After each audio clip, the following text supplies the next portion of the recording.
I sat on the edge of what used to be our bed, mine and Thorne's. His side had been untouched for more than a year. The sheets were cold. The silence felt heavy, pressing down on my chest like something I couldn't shake off. Once, this room smelled of lavender. Warm, soft, like love once lived here.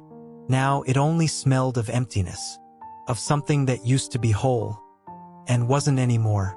My fingers trembled around the phone. I stared at the screen, my thumb hovering over the call button. For a long moment, I just breathed.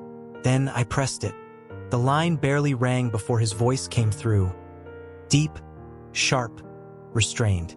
"Lyra," Alpha Corvin said. "To what do I owe this sudden call?" I swallowed, gripping the phone tighter.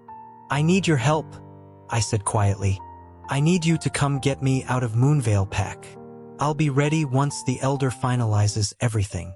Silence. Then his voice, colder, edged with anger. "Help? After all these years? After you chose him over me?" Guilt washed through me. "I made a mistake," I said softly. "I thought I knew what I wanted." He gave a low, bitter laugh. "A mistake? I offered you everything, a bond, loyalty, love. And you ran to the first wolf who promised you the world." "I thought he'd learn to love me," I whispered. "I thought I made the right choice." "And now you see the truth," he said sharply. "So what do you want from me now?" "I'm leaving him," I replied. "But I need time. There are things I have to take care of first." Corvin's tone dropped lower, darker. "You have 2 weeks, Lyra. If you're not free by then, I'll come and take you myself." Then the line went dead. The phone slipped from my hand, landing beside me on the bed. His words lingered, heavy, possessive. He hadn't changed. Still controlling. Still dangerous. And yet, buried beneath that threat was protection. I didn't know if I should feel safe or terrified. Sleep never came that night. I wandered through the Luna quarters like a ghost. My fingers brushed over tables, curtains, forgotten corners. I found old gifts from Thorne, reminders of how little he ever saw me. A ruby necklace, beautiful, expensive, but empty. I always preferred emeralds, calm, quiet, alive. An orange handbag, flashy, loud. Lilith's color, never mine. A golden bracelet, elegant, but cold. I always loved silver. Soft, steady, unbreakable. It hit me then, even in the things he gave me, Thorne never really knew me. When dawn touched the curtains, the door creaked open. Thorne stepped in, tired, disheveled, smelling of another woman, smelling of her. His eyes fell on the things I'd laid out on the table. "What's all this?" "Just things I don't need anymore," I said calmly. "Maybe Lilith would appreciate them. They suit her more than me."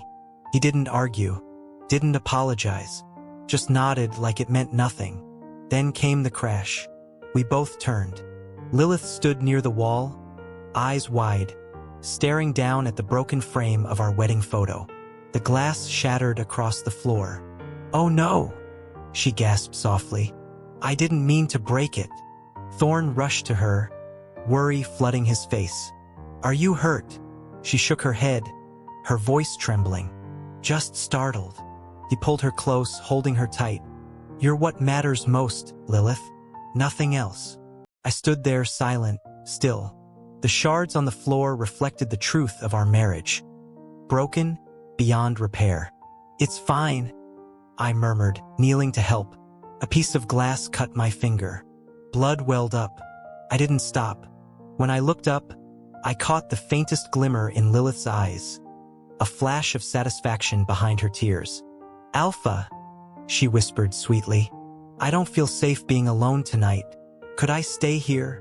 "Of course," Thorne said without hesitation. "Stay in the Luna quarters. They're the most comfortable." He didn't even look at me, so I left quietly. I went to the guest room, cold, small, untouched. Not a place for a Luna. I sat on the edge of the bed, staring at my reflection. My eyes were tired, my face hollow. Loving Thorne had drained everything from me. The tears came easily this time. Not for him, but for me. For the years I'd wasted. For the woman I'd lost. But that ended tonight. I opened my old journal, the one I hadn't touched since before the marriage, and began to write. Not about Thorne. Not about Lilith. But about me. My anger. My rediscovery. My freedom. I wasn't someone's second choice.